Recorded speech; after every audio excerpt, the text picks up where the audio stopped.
નામના તપસ્વી મળ્યા જે અષ્ટાંગ યોગની સાધના કરતા. અને અતીત નામના યોગીને જ્યારે સંત દાસજીએ મળ્યા ત્યારે સંત દાસજીને પ્રેમથી આદર સત્કાર કર્યો, પ્રેમથી બેસાડ્યા, ભગવાનની ઘણી વાતો એમનાથી કરી. અને સંત દાસજી ત્યાંથી આગળ ગયા.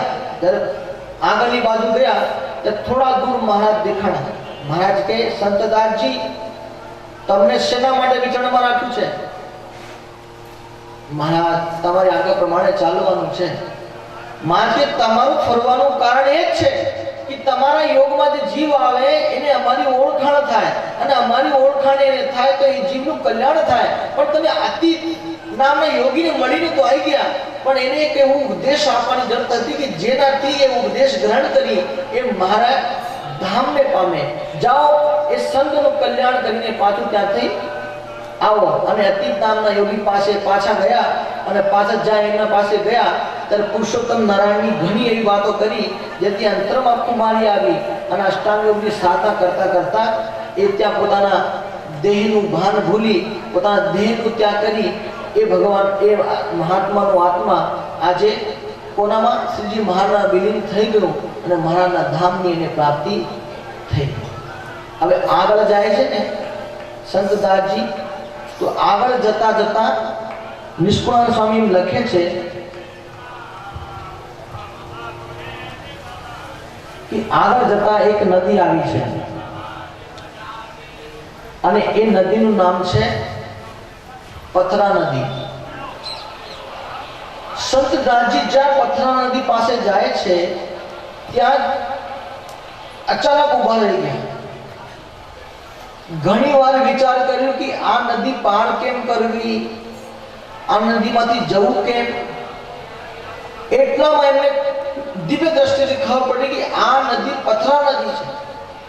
એટલામાં થોડા ભરવાડ ત્યાં આવ્યા અને ભરવાડો કહે છે, હે મહાત્મા શું કરો છો? પગ કેમ બોલો? મહાત્મા કે કેમ? તમને ખબર નહીં હોય, આ નદીનું નામ છે પથરા નદી. અને આ નદીમાં આ નદીને જે પણ સ્પર્શ થાય, જે પણ આમાં જાય એ સર્વ પથરો થઈ જાય. સંધાજી રોકાઈ ગયા, આ શું? મારા મહારાજની આજ્ઞા પૂરી કરવી છે ને આમના પથરો થઈ જાય. તો સંતાજી થોડું મનમાં શંકા કે હાલો આવું તો કોઈ સામે પથરા નદી પણ કોઈ હોય. તો સંતાજી એક લાકડી લીધી. એ લાકડી ઓલામાં અડધી બોળી અને અડધી બોળી ત્યાં કાઢી તો અડધી લાકડી પથરાની થઈ ગઈ. ઓહો! હવે સંત દાસજીએ મનમાં વિચાર કર્યો કે હવે શું કરશું? ત્યારે ભગવાનને સંભાળ્યા અને બદ્રિકાશ્રમની અંદર રહેલા જે ઋષિઓ હતા એ ઋષિઓમાંથી નરનારાયણ દેવે 4 ઋષિઓને આ સંત દાસજીને લેવા માટે મોકલ્યા. અને એવામાં 4 ઋષિઓ ત્યાં આવ્યા અને ઋષિઓએ પૂછ્યું કે મહાત્માજી તમારે ક્યાં જવું છે? બોલે મારે જવું છે બદ્રિકાશ્રમમાં નરનારાયણ દેવના દર્શન કરવા માટે, પણ આ પથરા નદી વચ્ચે આવી ગઈ છે એટલે પાર થવાતું નથી. ત્યારે બદ્રિકાશ્રમની અંદરથી આવેલા ઋષિઓ મહાત્માઓ કહે કે સંત દાસજી તમે ચિંતા ના કરો, તમે આંખો બંધ કરી એ સરોવરીને સંભાળો. અને જે આંખો બંધ કરી ત્યાં પાર્ષદો ઉપાડીને ક્યાં મૂકી દીધા? બદ્રિકાશ્રમની અંદર. અને એ બદ્રિકાશ્રમનું વાતાવરણ કેવો મનોહરી છે! સુંદર બોરડીના વૃક્ષોથી સુસજ્જિત છે. સુંદર મજાના વૃક્ષો છે, સુંદર મજાના પુષ્પો ત્યાં ખીલેલા છે. સુંદર સુંદર રમણીય વાતાવરણ છે. ક્યાં ક્યાંક ચકલીઓના અવાજ આવે, ક્યાં ક્યાંક દેવ ચકલીઓના અવાજ આવે, ક્યાં ક્યાંક પોપટ બોલે, ક્યાં ક્યાંક એવી સુંદર મધુર નદીઓનો પ્રવાહ વહેતું હોય, એ ઝરણાઓનો સુંદર અવાજ આવે. ક્યાંક ઋષિ મહાત્માઓ વેદ ગાન કરતા હોય. હરિ ઓમ જગને જગનમય જંત દેવાસ્તાનિ ધર્માણિ પ્રથમાન્યા સંનતે ગનાગમ મહિમાન સતંદ્રવે સાધ્યા સંતિ દેવા. ઓમ રાજાધિરાજાય પ્રસિદ્ધ કલ્યાણકારિણે. આવી રીતે વેદગાન કરતા હોય. કેટલાય પશુ પક્ષીઓ જે આપસમાં વેરવૃત્તિ વાળા છે ને, જેમ કે કૂતરો ને બિલાડી, સિંહ, હરણ, જે વેરવૃત્તિ વાળા પશુ પક્ષીઓ છે એ પણ ત્યાં ભયબંધ તરીકે, એક સત્સંગી તરીકે, એક સારા જીવ તરીકે હળી મળીને રહે છે. સંતદાસજી દ્રશ્ય જોયું, ઓહો કેવો રમણીય વાતાવરણ છે આ બદ્રિકાશ્રમનું, કે જ્યાં બેસતા માત્રથી સર્વે મનની વૃત્તિઓ કુંઠિત થઈ જાય. ઋષિ મહાત્માઓના તપશ્ચર્યાના પ્રભાવને કારણે આજે આ પશુ પક્ષીઓ વેરવૃત્તિ વાળા છે તો પણ કેવા પ્રેમથી હળી મળીને રહે છે. આ સુંદર વન, સુંદર બદ્રિકાશ્રમ કેવો સુંદર રમણીય જંગલ જેવું શોભે છે. મને એક વાત યાદ આવી. ઘણા લોકોને એમ હોય, એક છોકરો મળેલો સ્વામી, अब मुझे क्या बोलता है पता है, ઘણા છોકરાઓ મને વધારે મળે. યંગ જનરેશન છે ને અત્યારે, મેન સત્સંગનો બેઝ પાયો કહેવાય તો યંગ જનરેશન કહેવાય. આ જે યુવાનીઓ છે એ જ છે. એટલે સ્વામી રાત્રિ દિવસે બોલો, કાલે બહુ પાણી પાડે, અરે ભાઈ ચેષ્ટા કરજો. કેમ કે મહારાજની સ્મૃતિ તમારા અંદર રહે.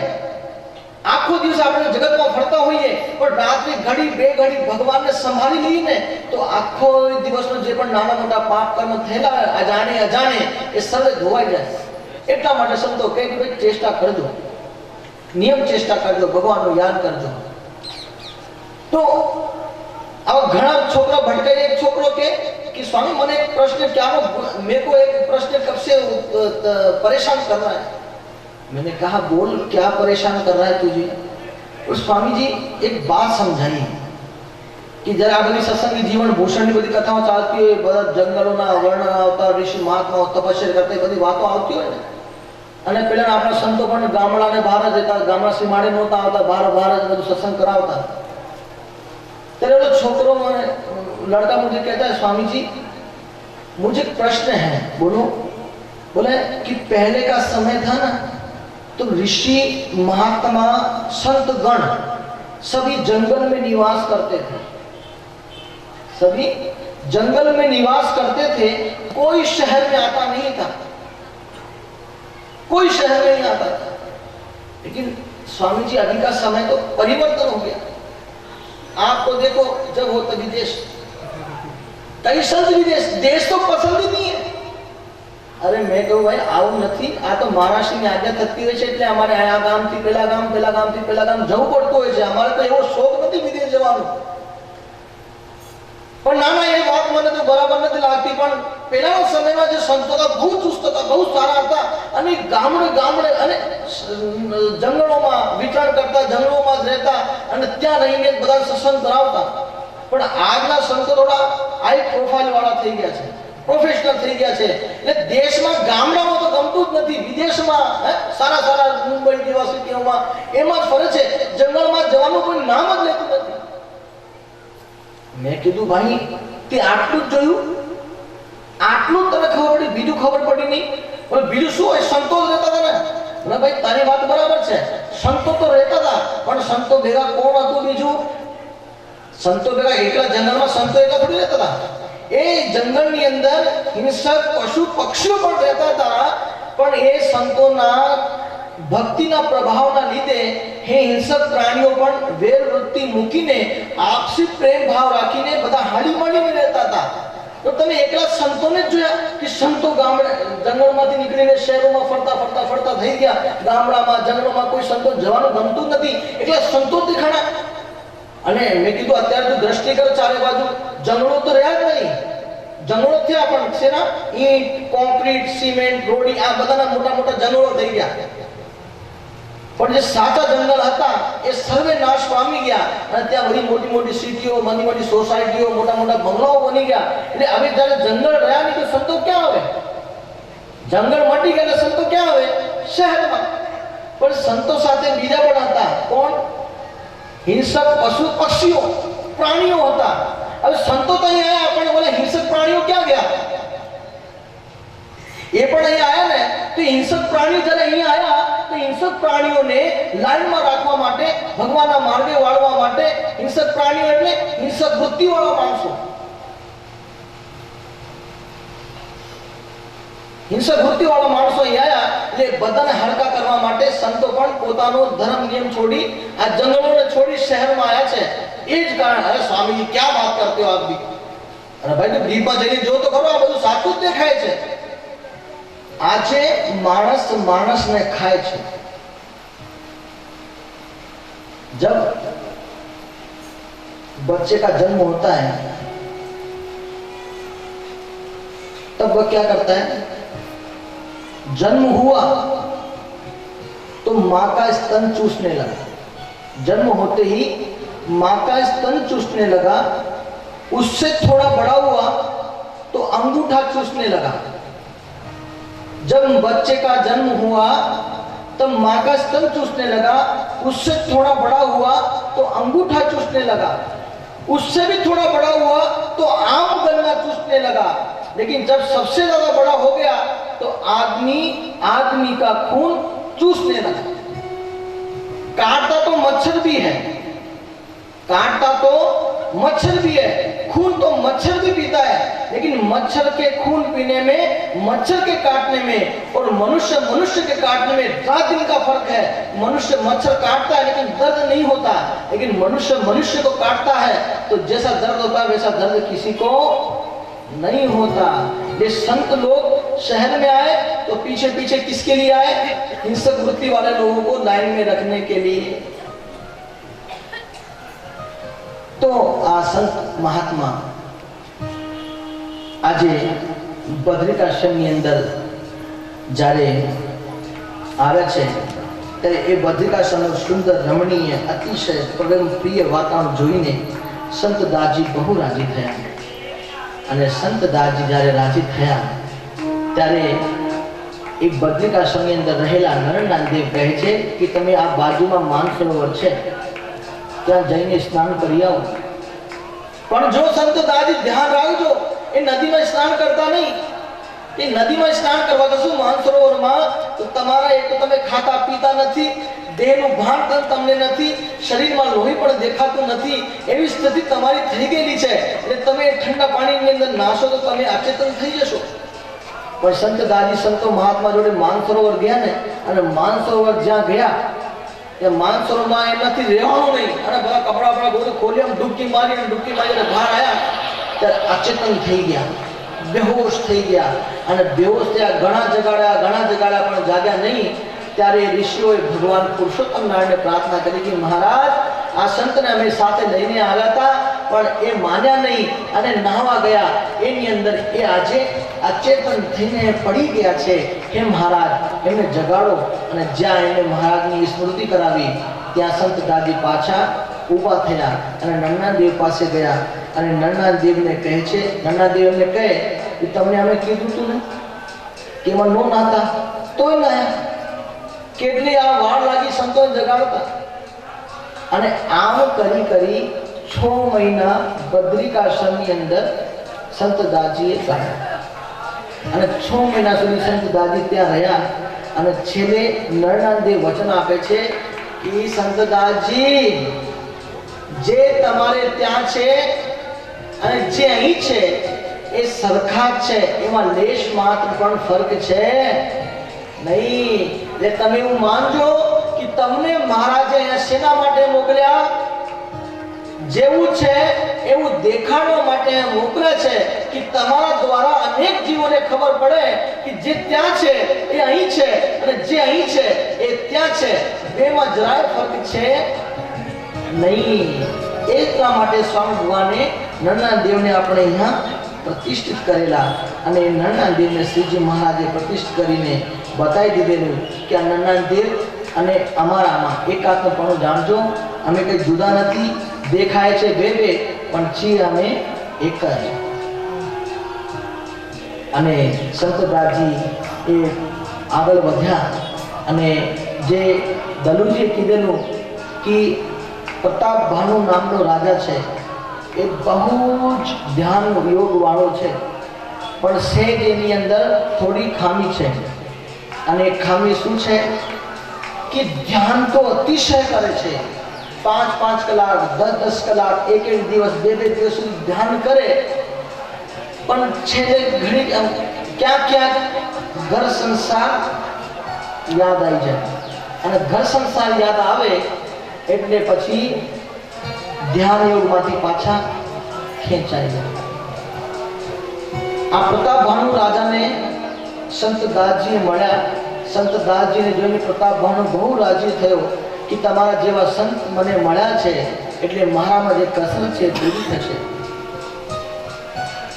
ધ્યાનમાં બેઠો પ્રતાપભાનુ એ દિવસે સંત દાસજી સામે બેઠા અને સંત દાસજી તો નિરાવરણ દ્રષ્ટિવાળા હતા. જોઈ શકો કયો જીવ ક્યાં જાય છે, કયો જીવ ક્યાં ભટકે છે અને કયો જીવ બેઠા બેઠા બધું વિચારે કે આ શું વિચારે છે. ધ્યાનમાં ગયા પછી સંત દાસજી એની ખામી તપાસી લીધી કે આ ધ્યાન તો અતિશય જબરો કરે છે પણ ક્યાં ક્યાંક છે એને ઘર સંસાર યાદ આવી જાય છે, એની વૃત્તિ પાછી ખેંચાઈ જાય છે. એટલે સંત દાસજી જ્યારે એના સમાધિમાંથી બહાર આવ્યો ત્યારે સંત દાસજી એને બેસાડીને કહે છે આ જગત તો અનંત જન્મો સુધી હતો અને અનંત જન્મો સુધી રહેશે, પણ મહારાજ જે મળ્યા છે એ મહારાજ મળવા પાછા મુશ્કેલ છે. તમે આટલો સારો ધ્યાન યોગ કરો છો, આટલી સારી જે સમાધિમાં તમે જાઓ છો, પણ આ તમારામાં થોડી ઘર પરિવારની થોડી સહેજ વાસના રહી ગઈ છે. એ વાસનાને ટાળવી હોય તો તમારે ભગવાનનું ભજન કરવું પડશે. એ ભગવાન પુરુષોત્તમ નારાયણ અત્યારે પ્રગટ વિરાજમાન છે અને એનું નામ છે સ્વામિનારાયણ. તમે જ્યારે સમાધિમાં જાઓ, જ્યારે તમે ધ્યાન કરો ત્યારે તમે પુરુષોત્તમ નારાયણનું નામ લેજો, સ્વામિનારાયણ સ્વામિનારાયણ. અને ક્યાં તમને દર્શન સાર યાદ આવી જાય તરત જ તમે પાછું સ્વામિનારાયણ બોલજો કે તમારી કસર છે ટળી જશે. આ ચીજ વસ્તુ એવી છે ઘર સંસાર છે. ઓલા રાજા ભરત હતા ને, એ ભરતને સૂત્ર હતો आप संसार में भले रहो, आप संसार में भले रहो पर संसार आपके अंदर नहीं आना चाहिए. એટલે રાજા તમે આ સંસારમાં છો, બચ્ચા બીવી બધા તમારી પાસે છે, બધા તમારી પાસે છે, પણ એનું પાલન પોષણ કરતા કરતા તમે એમાં ડૂબી ના જાઓ. અને જ્યારે આવું તમને સ્મરણ થઈ આવે ત્યારે તમે સ્વામિનારાયણ ભગવાનને યાદ કરી લેજો. અને પ્રતાપભાનુ રાજાને આવી રીતના શીખ આપી આજે સંત દાસજી પ્રતાપભાનુને સંતની સ્થિતિ પ્રાપ્ત કરાવીને અને સંત દાસજી પછી એ ત્યાંથી નીકળ્યા. અને નીકળતા નીકળતા આગળ જ્યાં સંત દાસજી રસ્તામાં આવે છે ત્યાં ઘણા ચોરો મળ્યા. અને ચોરો મળ્યા ને 4-5 ચોર હતા.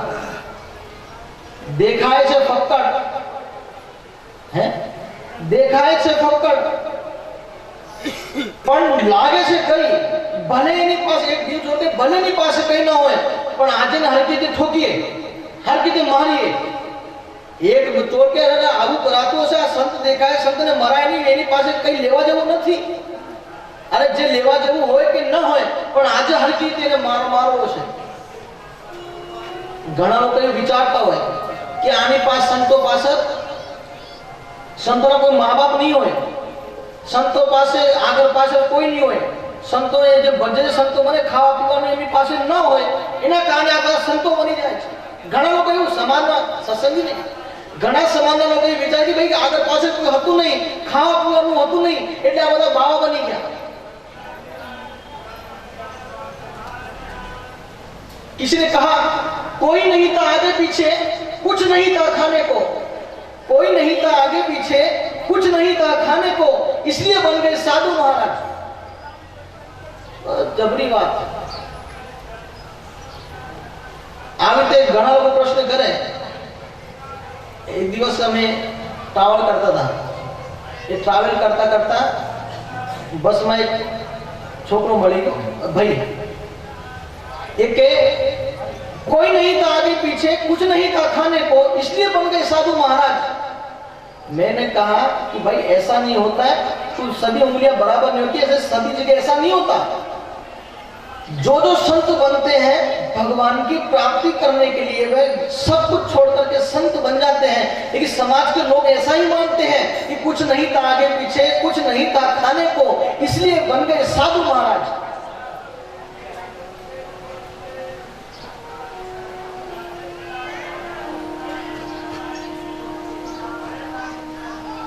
इसलिए बन गए साधु महाराज. मैं कहा એવું નથી. નિષ્કુળાનંદ સ્વામી યમદંડ લખે ત્યારે લખે કે ઘણા લોકોને મનમાં હોય કે બે આ કઈ હતું ને આગળ પાછળ. એટલે નિષ્ણાત સ્વામી કે મારી પાસે બધું હતું.